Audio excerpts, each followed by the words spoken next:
نوکر میرا مرید تھا۔ گھر کے سارے کام کرتا تھا، مجھے اس سے بہت شرم آتی تھی کیونکہ میں گھر میں اکیلی رہتی تھی۔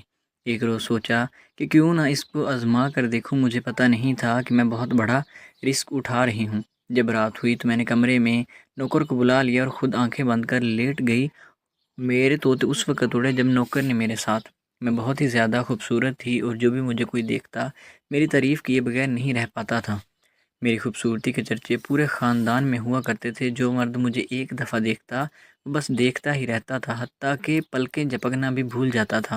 لیکن قسمت کے فیصلے انسان کے بس میں نہیں ہوتے۔ میرے پاس نہ ہی پیسوں کی کوئی کمی تھی اور نہ ہی حسن کی، یعنی میرا کوئی ثانی نظر نہیں آتا تھا۔ میرا جسم 26 سال کی عورت کی طرح نظر آتا تھا جبکہ میری عمر صرف 18 سال تھی، اور اسی وجہ سے تمام مردوں کی نظروں کا مرکز بنا رہتی تھی۔ میری خوبصورتی اور جسم کو دیکھ کر میرے والدین اکثر پریشان رہتے تھے کہ جلد میری شادی کر دی جائے اور اپنے فرض سے ادا ہو کر بے فکری کی زندگی گزاری جائے۔ میرے ابو نے اپنے دوست کے بیٹے کے ساتھ میرا رشتہ طے کر دیا اور میری عمر 18 سال تھی اور میں شادی کر کے شوہر کے بڑے سے بنگلے میں چل آئی تھی۔ میری خوبصورتی کی وجہ سے ہی میرا رشتہ اتنے امیر گھر میں ہو گیا تھا۔ شادی والے دن ہی اسد کے خاندان کے جتنے لوگ بھی ہمیں دیکھنے کے لیے آئے تھے ان کی نظریں ہمارے اوپر ہی ٹھہر سی گئی تھی اور کوئی بھی ہماری تعریف کیے بغیر نہ رہ سکا تھا۔ میں بھی بہت زیادہ خوبصورت تھی کیونکہ اسد انتہائی خوبصورت ہونے کے ساتھ ساتھ امیر بھی تھا، جس کے ذریعے سے میرے دل کے تمام ارمان پورے ہو سکتے تھے۔ جب تمام رشتہ دار چلے گئے تھے تو اسد رات کو کمرے میں آیا اور آ کر کمرے کی کنڈی لگا دی۔ میرے دل کی دھڑکن تیز ہو رہی تھی۔ پھر اسد میرے پاس آ کر بیٹھ گیا اور میرے حسن کی تعریفیں کرنے لگا، اور منہ دکھائی میں مجھے ایک سونے کا ہار اور ایک انگوٹھی تحفے میں دی تھی جسے دیکھ کر میں بہت ہی زیادہ خوش ہوئی تھی۔ اور پھر اسد نے ایک خوبصورت انداز میں اپنی نئی زندگی کی ابتدا کی جو کہ انتہائی پرلطف تھی، جسے میں آج دن تک بھلا نہیں پائی۔ اس گھر میں ہمارے دونوں کے علاوہ ایک اسد کا خاص نوکر بھی تھا جس پر اسد بہت زیادہ اعتماد کیا کرتا تھا، اور وہ بھی بڑی ایمانداری کے ساتھ اپنی ڈیوٹی سر انجام دیا کرتا تھا۔ جب صبح ہوئی تو اسد کے ساتھ بالکل بھی اٹھنا نہیں چاہ رہی تھی، لیکن دروازے پر دستک ہوئی تو اسد نے آواز دی، کون ہے؟ تو باہر سے آواز آئی، صاحب جی کھانا بنا دیا ہے، آئیں اور آ کر کھانا کھا لیجئے۔ اسد نے کہا تم چلو ہم آتے ہیں۔ میں نے اس کو منع بھی کیا کہ ابھی جانے کو من نہیں کر رہا، لیکن اسد نے میری کوئی بات نہیں مانی اور مجھے لے کر نیچے آ گئے تھے۔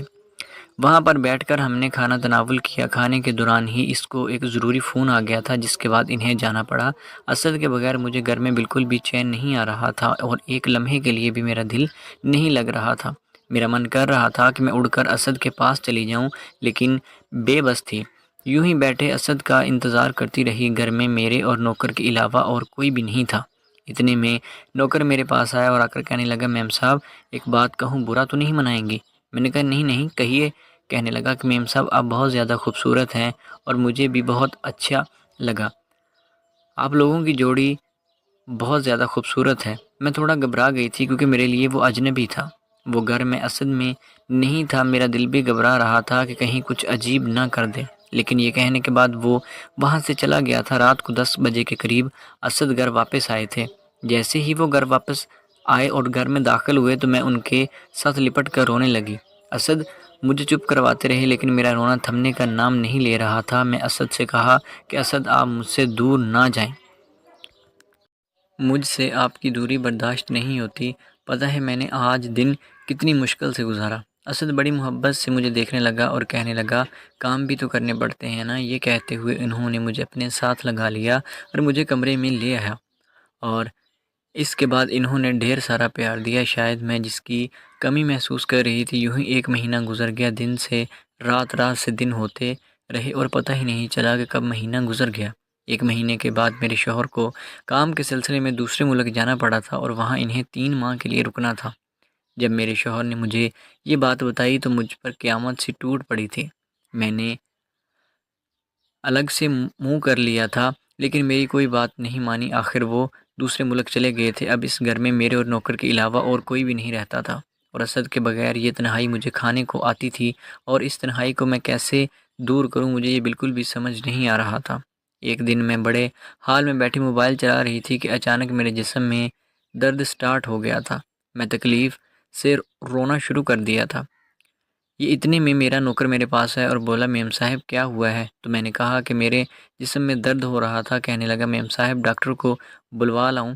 اب میں کیا بتاتی کہ یہ درد کون سی ہے، لیکن میں نے اس سے کہا کہ تم میری صرف اتنی مدد کر دو کہ اندر کمرے کے میں ٹیبل کے اوپر آئل پڑا ہے، مجھے وہ لا کر دے دو تاکہ میں خود اس کے ساتھ مالش کر لوں، شاید درد کم ہو جائے۔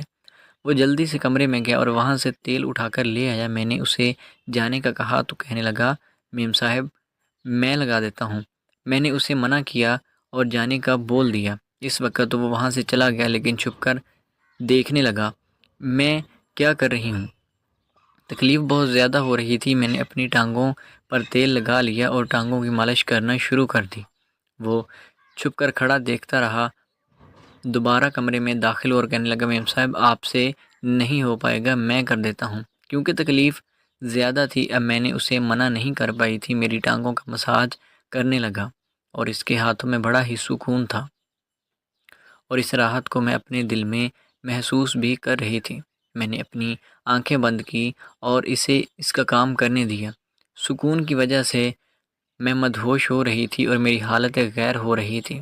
میں نے ہاتھوں سے مزید آگے بڑھنے کا اشارہ کیا جس سے شاید وہ سمجھ گیا تھا کہ میں کیا کہنا چاہ رہی ہوں۔ پھر نہ جانے کب کیا ہو گیا، ہمیں پتہ ہی نہیں چلا اور تمام حدیں پار ہو چکی تھی۔ لیکن یہ سب میرے بس میں نہیں تھا کیونکہ میں نے اسد کو منع بھی کیا تھا کہ مجھے چھوڑ کر نہ جائیں، لیکن انہوں نے میری ایک بات نہیں سنی تھی۔ آج وہ ہو گیا ہے جو نہیں ہونا چاہیے تھا۔ ہم دونوں ایک دوسرے کو دیکھنے کے بعد بہت شرمندگی محسوس کر رہے ہیں کہ ہم سے کون سی خطا سرزد ہو گئی ہے، لیکن جو بھی تھا مجھے بہت اچھا لگا تھا۔ اس کے بعد نوکر بڑی خاموشی کے ساتھ وہاں سے چلا گیا تھا اور میں نے آئندہ یہ عہد کر لیا تھا کہ کبھی اس کو اپنے قریب نہیں آنے دوں گی، کیونکہ یہ ایک بہت بڑا گناہ ہے جو میں نے اپنے شوہر کی غیر موجودگی میں کر لیا تھا، اور میں اپنے شوہر کی امانت میں اب خیانت نہیں کرنا چاہ رہی تھی۔ اور میں نے نوکر کو بھی یہ بات بول دی تھی کہ اس بات کو ایک خواب سمجھ کر بھول جائے جسے انجانے میں بہت سارے لوگ کر بیٹھتے ہیں۔